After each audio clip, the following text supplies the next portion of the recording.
so I won't tell you his name. Might be something like Burgum.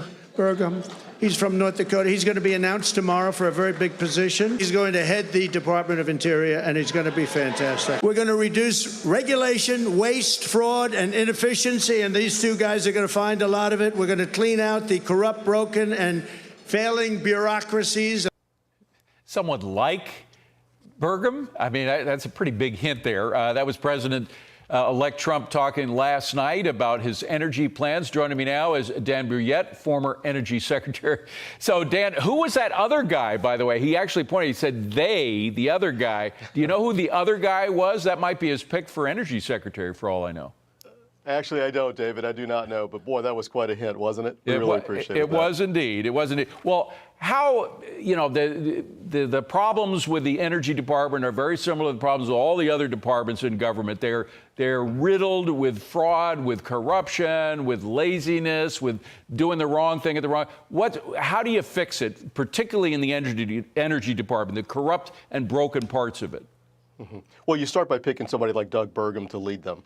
Doug's got a great background. Long before he got into politics, he was an incredible business person, ran a large organization there, knows how to manage people, knows how to manage big organizations. Obviously, as governor of North Dakota, did a great job there. So he's the perfect candidate for this. He mixes not only his management expertise and his management skill, but his deep understanding of the energy markets and the energy production needs that are necessary now for this nation to meet the ongoing growth that's going to continue for the next 10, perhaps 20 years. But how do you manage, forgive me, Dan, I just got to ask, how do you manage the Green New Deal, which, let's face it, is what the Inflation Reduction Act was all about? Even President Biden admitted that. I mean, billions and billions, probably trillions before it's all over if they have their way. How do you manage that instead of getting rid of it? Because it mandates this wasteful spending. A lot of people would say wasteful spending.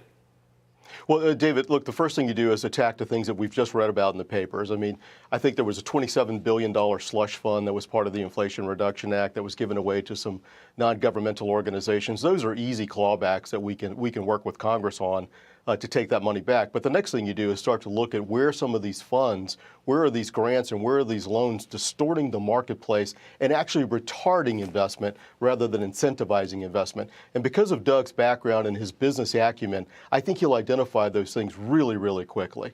But overall, David, I mean, look, one of the things he has to do, I would suggest to him, is to reestablish the United States as a low-cost, reliable supplier of energy, not only to the American people, but to all of our allies all around the world. But so many, Dan, so many of these programs that, again, are mandated by the Green New Deal, as I call it, are things that just don't work. The whole mandate is to replace fossil fuels with renewables, and it can't be done. We know that it can't be done. We do know that we're going to need a lot more energy for these data centers, et cetera, and AI, a lot more energy than we're using, and the renewables just aren't living up to their hype. No, that's right. They don't live up to their hype because they have what's called a 35% capacity factor. So it produces the efficiency rate of a solar or wind turbine is roughly 30%, which means it produces electricity 30% of the time. And that's just not something that's going to suffice for meeting the demand that we're coming not only from the reindustrialization back from the Trump policies when people are moving their facilities back here in the United States. It's also what you just mentioned, data centers and AI. We're told now that we're going to be short roughly 28, maybe 30 gigawatts of electricity without AI. Yeah. So, and that's over the next 6 years. Well, so we've got to get busy, and we've got to start building electric generation here in the United States. Well, and wind power ain't going to do it. We just got this incredible information about wind power and what they didn't produce. In 2023, we had more windmills set up than ever before, but a 2.1% drop in energy. More windmills, but less windmill power. How does that work out? Well, that's what I just talked about. That's what I meant. So, you know, it's not very efficient relative to things like natural gas or nuclear power in particular. These are what are called firm or base load sources of electricity. And that's really what we need to drive the data centers and to drive the increased manufacturing that we're seeing coming back to the United States.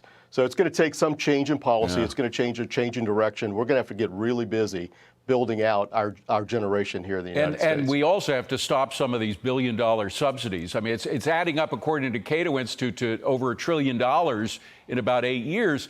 And some of it is going to Chinese companies. Trina Solar is getting about $1 billion in subsidies, according to Politico. Yeah.